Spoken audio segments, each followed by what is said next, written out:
Hello friends, आज हम discuss करेंगे यूजीसी नेट के सोशल मेडिसिन के प्रीवियस ईयर क्वेश्चन पेपर। इसमें हम इम्पोर्टेंट क्वेश्चंस डिस्कस करेंगे, जितने हो सकते हैं उतने डिस्कस करेंगे। उसके बाद नेक्स्ट वीडियो में डिस्कस करेंगे। पूरी एक सीरीज है, आप देखते रहिएगा। बाद में कुछ क्योरीज है कुछ बच्चों को, वो भी हम डिस्कस करेंगे। विदाउट डिले वीडियो को स्टार्ट करते हैं। ये कुछ पब्लिक नोटिस है। ये प्रोविजनल आंसर की के लिए ऑब्जेक्शन था, उसकी लास्ट डेट खत्म हो चुकी है और अब ऑफिशियल आंसर की आ गई है। आप ऑफिशियल आंसर की देख सकते हैं। बाकी कुछ बच्चों को डाउट था कि हम अपने जो कैसे हम लॉग इन करें, कैसे हम अपने आंसर की के लिए पहुंचे या क्वेश्चन पेपर डाउनलोड करें। तो आपको मालूम है कि कैंडिडेट एक्टिविटी में आप जाएंगे यूजीसी नेट पे। जब आप लॉग इन करेंगे साइट पे, तो आपको ऐसे कुछ देखने के लिए मिलेगा एक। तो उसमें क्या है, कैंडिडेट एक्टिविटी में आंसर की चैलेंज है। तो आंसर की चैलेंज पर आप जैसे ही क्लिक करेंगे, आपको वो दूसरी साइड पे मूव कर देगा और वह दूसरी साइड पे जाके आप अपना एप्लीकेशन नंबर डाल के और साथ में पासवर्ड डाल के लॉग इन कर सकते हैं, या फिर आप एप्लीकेशन नंबर डाल के साथ में आप अपना डेट ऑफ बर्थ डाल के लॉग इन कर सकते हैं। आप ऐसे अपने जो कैंडिडेट एक प्रीफेस है उस पर पहुंच जाएंगे और वहां से आप अपनी चीजें देख सकते हैं। अब बट जो डेट है वो प्रोविजनल आंसर की के ऑब्जेक्शन के लिए वो खत्म हो चुकी है। तो अभी आप सिर्फ ऑफिशियल आंसर की देख सकते हैं। क्वेश्चंस को डिस्कस करते हैं। क्वेश्चंस मैंने पहले मैच द कॉलम, जो इंपॉर्टेंट मैच द कॉलम है, बार बार जो रिपीट होते हैं, मैंने पहले उनको डिस्कस किया है। देन जो क्वेश्चंस है उसको डिस्कस किया है। तो पहला क्वेश्चन है, एक तरफ न्यूट्रिएंट्स दे रखे हैं, दूसरी तरफ उनके रिसोर्स दे रखे हैं। आपको बताना है कि आयरन सबसे ज्यादा किसमें होता है, कैल्शियम सबसे ज्यादा किसमें होता है, विटामिन सी सबसे ज्यादा किसमें होता है। और ऐसे आपको बताना है कि कौन सा सोर्स किस में ज्यादा होता है।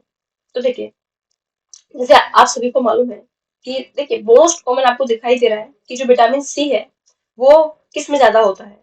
आप सभी को पता है कि विटामिन सी जो है वो आंवला में ज्यादा होता है। और विटामिन सी के आंवला में अगर आप देखा जाए, तो ये जो चीज है, सी का फर्स्ट, और सी का फर्स्ट जो है एक ही ऑप्शन में जा रहा है, मीन्स डी। तो आपका ये आंसर वैसे भी करेक्ट हो जाता है कि डी वन इज करेक्ट। तो अब देखिए, आयरन जो है किसमें सबसे ज्यादा मिलती है। तो आयरन जो है ग्रीन लीफी वेजिटेबल्स में सबसे ज्यादा मिलती है। और सभी को मालूम है कि जो कैल्शियम है उसका जो इनरिच सोर्स है, या सबसे ज्यादा कैल्शियम जो होती है, आपको पता है कि किसमें मिलती है, रागी में मिलती है। और विटामिन सी का आंवला हो गया, और नियासिन जो है ग्राउंड नट्स, मीन्स जो मूंगफली के दाने होते हैं, उनमें सबसे ज्यादा मिलती है। तो आपको पता चल गया आयरन जो ग्रीन वेजिटेबल्स में। कैल्शियम का जो सोर्स है रागी, आपको याद होना चाहिए, आप घर में भी यूज करते हैं। विटामिन सी आंवला सभी को मालूम होगा, नियासिन ये ग्राउंड नट्स। ये एक बेसिक क्वेश्चन था, लेकिन आपको मालूम होना चाहिए। आगे चलते हैं, नेक्स्ट क्वेश्चन डिस्कस करते हैं। नेक्स्ट क्वेश्चन है, ये काफी कॉमन क्वेश्चन है। जो लोग मेडिसिन से रिलेटेड है या जो लोग किसी भी मेडिकल फील्ड से रिलेटेड है, उनको ये मालूम होगा। तो यहाँ पे दे रखा है टाइप ऑफ डस्ट, किस टाइप की डस्ट है, और उससे न्यूमोकोनोसिस किस टाइप की होती है। बेगोसिस होती है, फार्मल लंग्स होती है, एंथ्राकोसिस होती है, बाइसिनोसिस होती है। जब कोई भी डस्ट जो है इनहेल्ड की जाती है, तो उसके बाद जो बीमारी होती है उसको different different language, different different terms दिए गए हैं। जैसे बेगोसिस किससे होती है, एंथ्राकोसिस किससे होती है, बाइसिनोसिस किससे होती है। तो जैसे आपको मालूम है कि कोल से, आप कोल जो है उससे क्या होता है, कार्बन का इनहेल करने से आपको मालूम है कि एंथ्रेकोसिस होती है। तो ए का है थर्ड, अगर हम बात करें, ए का थर्ड ऑप्शन है। तो ए का थर्ड ऑप्शन है, तो ए थर्ड के साथ अगर आप कंबाइन करते हैं, तो इसका आंसर आ रहा है फर्स्ट। तो अगर फर्स्ट ऑप्शन है, तो बी का है फोर्थ। कॉटन फाइबर्स जो है बाइसिनोसिस करते हैं। और वैसे भी आपको मालूम है कि शुगर केन से जो होता है बेगोसिस होता है। और जो ग्रेन्स होते हैं उनसे फार्मर लंग्स होता है। देखिए, ए का हो गया थर्ड, मीन्स कोल जो हो गया एंथ्रोकोसिस कर रहा है। बी का फोर्थ, कॉटन फाइबर जो है बाइसिनोसिस कर रहे हैं। और ग्रेन से फार्मर लंग्स होगा, और शुगर केन से बेगोसिस होगा। तो ये वैसे भी टर्म्स आपको याद होने चाहिए कि कौन से से किस टाइप की निमोकोसिस होती है, और किस टाइप की डस्ट से कौन सी बीमारी है, उसका टर्म क्या है। आगे चलते हैं, नेक्स्ट क्वेश्चन डिस्कस करते हैं। नेक्स्ट क्वेश्चन है, यहाँ पे दे रखा है आपको डिसीज दे रखी है, साथ में आपको बताना है कि कौन सी एंटीबायोटिक जो है वो यूज करेंगे आप कीमोप्रोफिलैक्सिस में। तो आपको पता है कि जैसे कोलेरा है, बैक्टीरियल कंजक्टिवाइटिस है, मेनिंजियोकोकल डिसीज है या मेनिंजाइटिस इन्फ्लुएंजा है। तो इसके लिए कौन कौन सी जो मेडिसिन है वो यूज होनी चाहिए। तो जैसे आपको मालूम है कि जैसे इन्फ्लुएंजा, सभी को मालूम है कि इन्फ्लुएंजा क्या है, एक वायरल इन्फेक्शन है, और वायरल इन्फेक्शन के लिए आपको एंटीवायरल मेडिसिन यूज करनी है। तो यहाँ पे अगर आप ऑप्शंस में देखें तो एमेंटेडिन जो है ये एक एंटीवायरल है। तो डी का फर्स्ट, तो ये बहुत कॉमन हो गया कि डी का फर्स्ट है। तो इससे आपको पता लग जा गया है कि कौन सा ऑप्शन सही है। तो इसमें देखिए सिर्फ और सिर्फ डी का फर्स्ट ये है, तो वैसे भी जो फर्स्ट वन है वो करेक्ट हो गया। तो आप देखें, अ, अगर आप ध्यान दें तो डी का फर्स्ट है। बाकियों को देखिए, कोलेरा जो है उसके लिए कौन सी एंटीबायोटिक यूज होगी, तो आपको पता है कोलेरा के लिए जो है टेट्रासाइक्लिन यूज होती है। तो ए का सेकंड हो गया। बैक्टीरियल कंजक्टिवाइटिस के लिए आप कहें, कंजक्टिवाइटिस जब हो जाती है, आंख में कोई इन्फेक्शन हो जाता है, तो आप मोस्टली एरिथ्रोमाइसिन यूज करते हैं। और अगर आप बात करें कि मेनिंजियोकोकल है, मेनिंजियोकोकल जो इन्फेक्शन है उसके लिए क्या यूज करते हैं, तो उसके लिए सल्फर डायजीन यूज करते हैं। देखिए ये बहुत बहुत बेसिक था कि अगर आपको मालूम है कि इन्फ्लुएंजा वायरस से होता है, मोस्टली सभी को मालूम है कि इन्फ्लुएंजा वायरस से होता है, और अगर वो वायरस से होता है तो उसके लिए कौन सी एंटीवायरल ही यूज कर सकते हैं, और इस ऑप्शन में सिर्फ और सिर्फ एक ही एंटीवायरल है, दैट इज एमेंटेडिन। तो डी का फर्स्ट ऑलरेडी करेक्ट हो गया, तो इसका आंसर है ए, ए1 इज करेक्ट। आगे देखते हैं, यहाँ पे दे रखी है, यहाँ पे मैक्सिमम लिमिट दे रखी है। आपको बताना है कि उसका कंसंट्रेशन कितना होगा। ये कुछ एलिमेंट दे रखे हैं, लीड, फ्लोराइड, मरकरी, नाइट्रेट। आपको बताना है उनका मैक्सिमम कंसंट्रेशन कितना हो सकता है। तो देखते हैं, लीड है, फ्लोराइड है, और मरकरी और नाइट्रेट है। अगर आपको देखा जाए, अगर बेसिकली आपको मालूम होगा कि मरकरी जो है वो 0.001 माइक्रोग्राम पर लीटर से ज्यादा नहीं हो सकता, ये याद होना चाहिए। तो अगर मरकरी का हो गया फोर्थ, तो देखिए दो ऑप्शन में फोर्थ है, ए और सी में फोर्थ है। तो अगर बाकी बाकी आपको मालूम है कि नाइट्रेट कितना होता है, तो सभी को मालूम है कि नाइट्रेट जो है 50 mg पर लीटर से ज्यादा नहीं होता। नाइट्रेट का मोस्टली सभी को याद होता ही है, तो नाइट्रेट पे ही अगर हम जाए तो डी का थर्ड। तो इसका जो आंसर है वो ए है। अगर हम बात करें फ्लोराइड जो है, फ्लोराइड का लेवल क्या होता है वाटर में, तो आप सभी को बताइए कि फ्लोराइड का लेवल जो है वो 1.5 mg पर केजी लीटर से ज्यादा नहीं हो सकता। अगर बाकी चीजों को देखें तो लीड का लेवल कितना होगा, तो लीड का लेवल आप देखिए, लीड ये है, और लीड का लेवल जो है 0.01 से ज्यादा नहीं हो सकता, लीड का ही हो गया। फ्लोराइड का आपको पता है 1.5, मर्क्यूरी को आपको पता है सबसे कम होगा 0.01, और नाइट्रेट का 50 mg पर लीटर। तो नाइट्रेट का मोस्टली याद होता है लोगों को कि नाइट्रेट का कितना होता है, तो नाइट्रेट का जो होता है 50 mg पर लीटर से ज्यादा नहीं होगा। तो इसका आंसर है, जो नाइट्रेट है वो 50 mg पर लीटर से ज्यादा नहीं होगा, तो इसका आंसर आप देखेंगे तो that is first. Next question की तरफ चलते हैं। यहाँ पे आपको पूछा है कि यहाँ पे लेवल ऑफ प्रिवेंशन और साथ में स्ट्रेटजी बताइए, कौन कौन सा जो लेवल ऑफ प्रिवेंशन है कब लगता है। जैसे कि हमने बात की थी primary level of prevention, secondary level of prevention, और यहाँ पे बताया है कि हेल्थ प्रमोशन, स्पेसिफिक प्रोटेक्शन आप किसके लिए यूज कर सकते हैं, early diagnosis and treatment, education, rehabilitation, ये सारी चीजें दे रखी है। आपको बताना है कि किस चीज में कौन सा होगा। तो देखिए, हेल्थ प्रमोशन जो स्ट्रेटजी है वो आप किसके लिए यूज कर सकते हैं, मतलब जो हेल्थ प्रमोट है वो किस चीज से, यहाँ पे देखिए क्या लिंक हो रहा है हेल्थ प्रमोट से। देखिए, इम्यूनाइजेशन, तो इम्यूनाइजेशन, ब्लाइंड स्कूल से तो कोई भी लिंक नहीं हो रहा हेल्थ प्रमोशन का। न्यूट्रिशन से हेल्थ प्रमोट होगी, केस फाइंडिंग से भी हेल्थ प्रमोट नहीं होगी। तो देखिए, एक का जो मोस्ट अप्रिशिएट है वो न्यूट्रिशन पे जा रहा है, मीन्स हेल्थ प्रमोशन जो है वो न्यूट्रिशन से होगा। अगर बात करें हम स्पेसिफिक प्रोटेक्शन, मीन्स आपने कुछ स्पेसिफिक प्रोटेक्शन ली है, तो स्पेसिफिक प्रोटेक्शन क्या है, किसी चीज आप जब वैक्सीनेशन कराते हैं तभी तो किसी चीज की स्पेसिफिक प्रोटेक्शन होती है। तो इम्यूनाइजेशन जो है वो वी का first, means specific protection immunization से। अर्ली डायग्नोसिस एंड एजुकेशन, आप कोई केस को अर्ली डायग्नोस करेंगे और उसका ट्रीटमेंट करेंगे, तो जितना जल्दी आप केस को फाइंड करेंगे उतना जल्दी आप डायग्नोस कर पाएंगे, तो सी का फोर्थ, केस फाइंडिंग। और रिहेबिलिटेशन की अगर बात करें तो जो ब्लाइंड स्कूल है उसमें रिहेबिलिटेट किया जाता है, रिहेबिलिटेशन किया जाता है। तो इसका ऑप्शन हो गया ए वन इज करेक्ट। आगे मूव करते हैं। नेक्स्ट क्वेश्चन है, यहाँ पे आपको ब्रीडिंग प्लेसेस पूछा है, यहाँ पे आपको वेक्टर्स दे रखे हैं। जो मॉस्किटो है उनकी वो डिफरेंट आपको जो स्पीसीज है, एनोफिलीज, क्यूलेक्स, मैंसोनिया, एडीज, ये सब दे रखी है। यहाँ पे आपको दे रखा है कि किस टाइप के वाटर में कौन सा ग्रो करता है। तो देखिए यहाँ पे दे रखा है stagnant water, clean running water, water in cans and water beads. अगर आप देखें जो स्टेगनेंट वाटर है, स्टेगनेंट वाटर में मोस्टली क्या होते हैं, क्यूलेक्स ग्रो करते हैं। ये क्यूलेक्स की स्पेलिंग यहाँ पे गलत से उन्होंने कर रखी है, तो इसका क्या होगा, स्टेगनेंट वाटर में क्यूलेक्स। तो ए का सेकंड। तो अगर आप ए का सेकंड देखें तो दो ऑप्शंस में बी और सी और डी, तीन ऑप्शंस में आपको ए का सेकंड देखने के लिए मिलेगा। अगर बात करें क्लीन रनिंग वाटर में, तो क्लीन रनिंग वाटर में जो है वो एनाफ्लीज होता है। तो इसका है बी का फर्स्ट, और बी का फर्स्ट जो है एक ही ऑप्शन में है, दैट इज बी। अगर बात करें water in cans, water in cans में जो होता है तो वो होते हैं एडीज। जो एडीज मॉस्किटो की स्पीसीज है वो कैन्स में आपने बहुत दिनों से पानी रख रखा है उसमें जो होती है। वाटर वीड्स में जहाँ पे प्लांट वगैरह ग्रोथ होते हैं उसके, अगर वहां पे कुछ ग्रो हो रहा हो तो जो मैनसोनिया है स्पीसीज वो वाटर वीड्स में होती है। तो इसका ऑप्शन जो है बी है। तो आपको याद रखना है स्टेगनेंट वाटर में कौन से ग्रो करेंगे, स्टेगनेंट वाटर में क्यूलेक्स ग्रो करेंगे, ठीक है।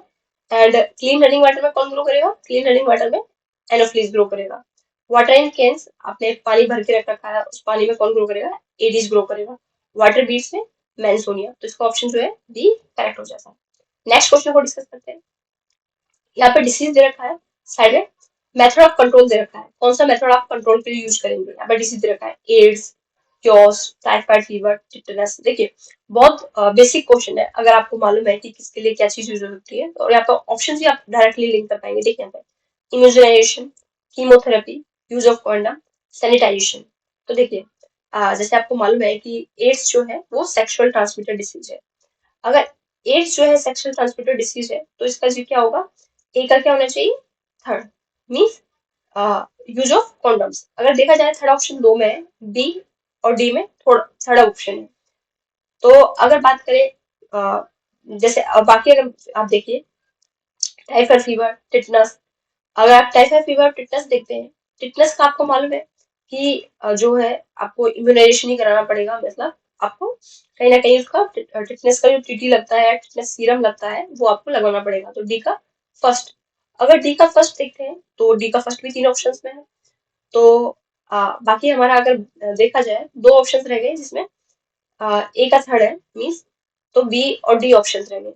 और बी और डी ऑप्शंस अगर हमारे रह गए हैं तो अगर हम बात करें बी और डी की, बाकी देखते हैं टाइफाइड फीवर और यॉज।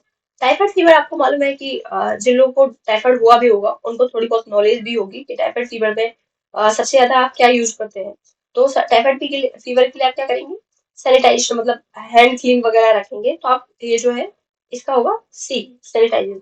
और योज जो है इसके लिए कीमोथेरेपी, मीन्स आप एक तरह से मेडिसिन लेते हैं, टैबलेट्स लेते हैं, एंटीबायोटिक लेते हैं, लॉन्ग टर्म्स के लिए आपको ये होता है, आपको मेडिसिन खानी पड़ती है लॉन्ग टर्म्स के लिए। तो एड्स का सभी से वो मालूम हो गया, यूज ऑफ कॉन्डम्स, योज के लिए कीमोथेरेपी, टाइफाइड फीवर के लिए सैनिटाइजेशन, आसपास का जो एनवायरमेंट है, वाटर वगैरह आपको क्लीन पीना चाहिए, ये सब चीजें क्लीन होनी चाहिए, सैनिटाइजेशन मेंटेन करना चाहिए। और टिटनेस की बात करें तो इम्यूनाइजेशन। डी का हो गया फर्स्ट। तो अगर डी का फर्स्ट की बात करें, डी का फर्स्ट और ए का थर्ड, तो ऑप्शन बी और डी। अगर बात करें योर्स के लिए तो योर्स के लिए सेकंड, तो इसका आंसर जो होता है सेकंड सही है। नेक्स्ट क्वेश्चन पे चलते हैं। नेक्स्ट क्वेश्चन पे देखिए इसमें कहा है कि जो इधर दे रखा है जो आंगनबाड़ी जो वर्कर्स हैं और प्लेसेस दे रखे हैं, यहाँ पे आपको बताना है कितने पॉपुलेशन पे एक आंगनबाड़ी वर्कर जो अपॉइंट होता है, या एक प्राइमरी हेल्थ केयर सेंटर जो है कितने वर्कर्स का अपॉइंट होगा। तो ये आपको बताना है कि कितने कितने वर्कर्स पे जो है कितना कौन सा वर्कर अपॉइंट होगा। तो देखते हैं आंगनबाड़ी जो है, जो आंगनबाड़ी महिला जो होती है वो कितने पर अपॉइंट होती है। अब मोस्टली लोगों को आइडिया है कि ये 1000 लोगों पर अपॉइंट होता है। अगर आप बात करें कि जो रूरल सब सेंटर है, रूरल सब सेंटर कितने लोगों का होगा, तो रूरल सब सेंटर आपको अब आइडिया भी दिख रहा है कि 5,000 से लोगों पे ज्यादा नहीं होगा, क्योंकि यहाँ पे दो है, एक प्राइमरी हेल्थ केयर सेंटर है, एक कम्युनिटी हेल्थ सेंटर है। तो प्राइमरी हेल्थ सेंटर आपको मालूम है कि 30,000 लोगों का होता है। PHCB इसका फुल फॉर्म है, PH मतलब शॉर्ट फॉर्म में इसको PHC कहते हैं। तो आपको ये सभी को मालूम है कि 30,000 का एक प्राइमरी हेल्थ सेंटर बनता है, और कम्युनिटी हेल्थ सेंटर जो है 1 लाख का है। अगर नहीं मालूम भी है तो एक रफ आइडिया रखें, एक आंगनबाड़ी जो महिला होती है, आंगनबाड़ी जो होती है वो 1,000 पीपल्स पे लगती है, और सब सेंटर जो बनाया जाता है वो 5,000 पीपल्स से बनाया जाता है। एक प्राइमरी हेल्थ केयर जो यूनिट जो बनाई जाती है वो 30,000 पे बनाई जाती है, और कम्युनिटी हेल्थ सेंटर जो है वो 1 लाख लोगों पर बनाया जाता है।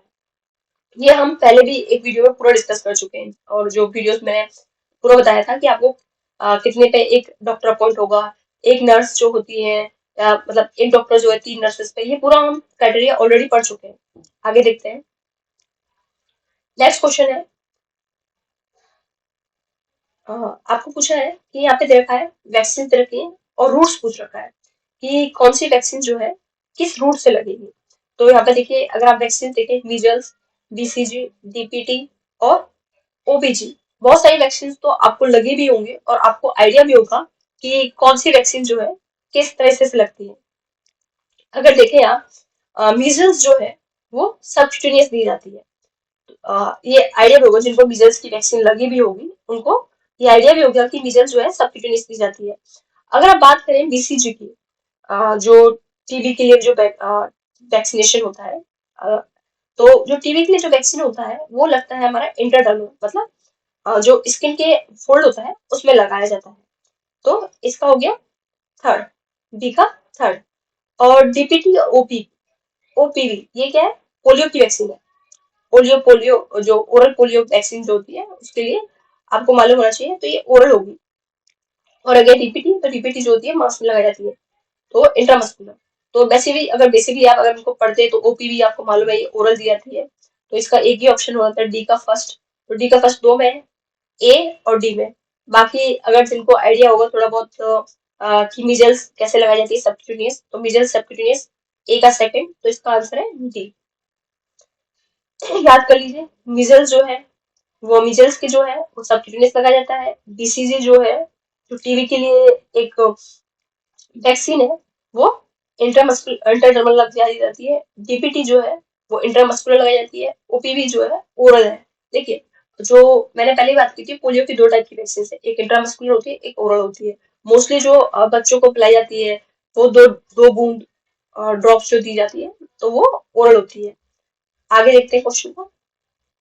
आगे क्वेश्चन है, पूछा है कि आगे क्वेश्चन में पूछा है, यहाँ पर टाइप ऑफ वैक्सीन दे रखी है, यहाँ पर डिसीज दे रखी है, किस टाइप की वैक्सीन जो है इस डिसीज के लिए यूज होती है। मीन्स लाइव वैक्सीन किसके लिए, किल्ड वैक्सीन किसके लिए, इनएक्टिवेटेड वैक्सीन किसके लिए, टॉक्सॉइड किसके लिए यूज होती है।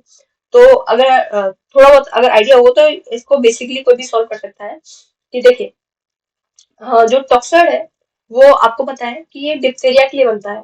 तो अगर डी का थर्ड है, डी का थर्ड जो है वो दो ऑप्शन में आपको डी का थर्ड जो है दिखाई दे रहा है। तो दो ऑप्शंस में डी का थर्ड है, ऑप्शन सी में और ऑप्शन डी में जो है डी का थर्ड है। मीन्स टॉक्सॉइड जो है वो डिप्थीरिया के लिए जो वैक्सीन होती है वो टॉक्सॉइड फॉर्म में होती है। बाकी वैक्सीन की बात करते हैं, तो अगर हम देखें, इधर देखें इनमें से कौन सी लाइव वैक्सीन है। तो अगर लाइव वैक्सीन की बात करें, तो जो हमारी BCG वैक्सीन होती है, जो हमारी टीवी की वैक्सीन होती है, वो एक लाइव वैक्सीन होती है। तो ए का क्या करना चाहिए, सेकंड। ए का सेकंड देखें तो दो ऑप्शन में है हमारे, तो ये ऑप्शन तो वैसे भी चला गया क्योंकि इस पर डी का थर्ड नहीं था, तो ऑप्शन होता है डी करेक्ट। अगर बात करें हम किल्ड वैक्सीन की, किल्ड वैक्सीन की बात करें तो पर्ट्यूसिस की जो वैक्सीन होती है वो किल्ड होती है। और इनएक्टिवेटेड वैक्सीन हो गया, एक्टिवेटेड जो है वो उसका एक्टिवेशन जो है खत्म कर दिया जाता है, उसे इनएक्टिवेटेड वैक्सीन कहते हैं। तो रेबीज की जो होती है इनएक्टिवेटेड वैक्सीन होती है। तो अगर आप बात करें टॉक्सॉइड जो हो गया डिप्थीरिया का हो गया, और इनएक्टिवेटेड वैक्सीन जो हो गई रेबीज की हो गई, किल्ड वैक्सीन जो है पर्ट्यूसिस की हो गई, लाइव वैक्सीन जो है BCG की। और ये आइडिया भी होता है लोगों को कि जो ट्यूबरक्लोसिस के लिए जो वैक्सीन यूज की जाती है वो लाइव होती है। तो वैसे भी ये आंसर जो ऑप्शंस है काफी इजी हो गए। और टॉक्सोइड सभी को मालूम होता है कि टॉक्सोइड जो है डिप्थीरिया के लिए जो वैक्सीन होती है डिप्थीरिया की, वो टॉक्सोइड फॉर्म में होती है, तो इसका आंसर हो गया डी। ठीक है, second live vaccine BCG, killed vaccine pertussis, inactivated vaccine rabies और टॉक्सोइड डिप्थीरिया। आगे चलते हैं, नेक्स्ट क्वेश्चन को देखते हैं। इसमें कहा है कि आपको बताना है identify the site-wise incidence of cancer in India among the female from highest to lowest। आपको बताना है सबसे ज्यादा कौन सा जो ट्यूमर है या कौन सा कैंसर है सबसे ज्यादा कॉमन है इंडिया में इन फीमेल्स में। तो देखिए बहुत सारे लोगों को आइडिया दिया कि ब्रेस्ट कैंसर जो होता है सबसे कॉमन होता है, और ब्रेस्ट कैंसर सबसे कॉमन है, और उसके बाद जो होता है जो सर्विक्स है उसका कैंसर कॉमन होता है। तो यहाँ पे देखिए ब्रेस्ट दो में है, बी में और डी में। तो ब्रेस्ट हो गया, सर्विक्स का भी आपको मालूम है कि ब्रेस्ट सर्विक्स, और देखिए क्वेश्चन को कैसे टफ बनाया गया है। फिर आपको मालूम होना चाहिए कि कौन सा जो ट्यूमर है कॉमन होता है, तो जो इसोफेगस और माउथ का कॉमन होता है वो कॉमन होता है, एंड देन फेनिक्स का। तो ऑप्शन डी इज करेक्ट। आगे चलते हैं।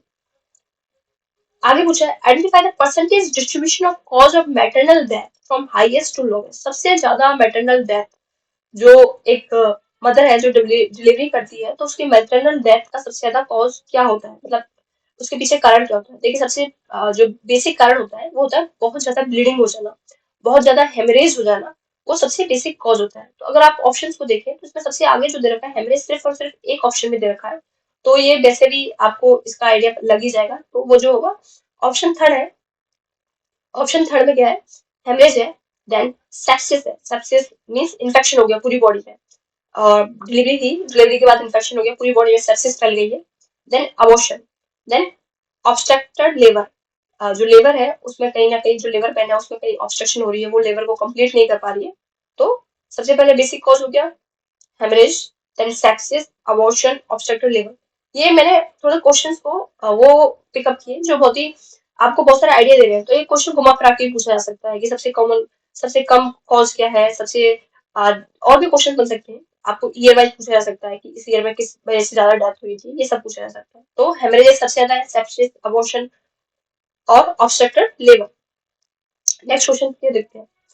Identify the total neonatal mortality rate of the following state in India 2006 from highest to lowest। आपको सबसे ज्यादा बताना है कि सबसे ज्यादा जो टोटल नियोनेटल मोर्टेलिटी रेट जो है 2006 में जो हुई थी वो किस स्टेट में सबसे ज्यादा हुई थी। तो अगर आपने स्टेटिक्स का थोड़ा बहुत आइडिया होगा तो आपको पता है स्टेटिक्स में सबसे जो 2006 में, ये आपको डाटा याद होना चाहिए। ये जो क्वेश्चन है ये थोड़े लर्निंग बेसिस पे है कि आपको लर्न है तो आप कर पाएंगे, नहीं है तो आप छोड़ सकते हैं। तो सबसे ज्यादा जो हुआ था अगर बेसिक देखिए ये क्वेश्चन जो है फ्रेंकली स्पीकिंग ये लर्न ही करने पड़ते हैं। तो सबसे ज्यादा जो हुई थी मध्य प्रदेश में, देन छत्तीसगढ़, हरियाणा, तमिलनाडु। तो इसका ऑप्शन होता है ए करेक्ट। नेक्स्ट क्वेश्चन को देखते हैं। Identify the child survival rate among the following countries from the lowest to highest. सबसे कम किसमें है, देन हाईएस्ट सबसे ज्यादा किसमें सर्वाइवल के चांसेस ज्यादा है। तो देखिए सबसे कम जो चांसेस होंगे, देखिए यहाँ पे अगर आप ऑप्शंस देखे हैं तो जो दे रखा है पाकिस्तान, बांग्लादेश, श्रीलंका, इंडिया।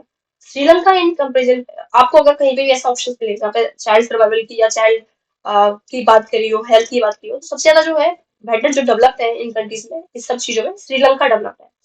तो देखिए श्रीलंका देखिए वैसे भी इसमें हाईएस्ट ऑप्शन में दे रखा है।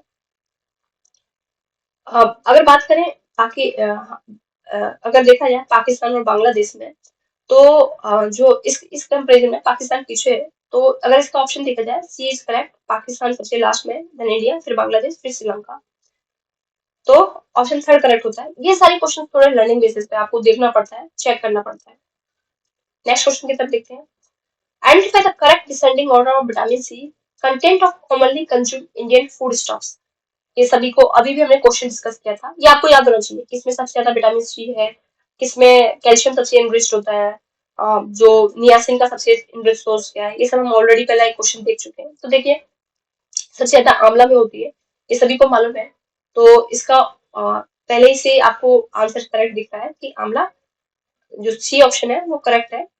सबसे ज्यादा जो है आंवला में है, देन गवावा में है, लाइम में है और ऑरेंज में है। तो option C is correct one. तो तीसरा सही है। सबसे ज्यादा आंवला में, फिर गवावा में, फिर लाइम में, फिर ऑरेंज में। बाकी क्वेश्चन जो बचे कुछ है हम नेक्स्ट वीडियो में डिस्कस करेंगे। और किसी को क्यूरी हो आप कुछ भी क्वेश्चंस पूछ सकते हैं। Thank you.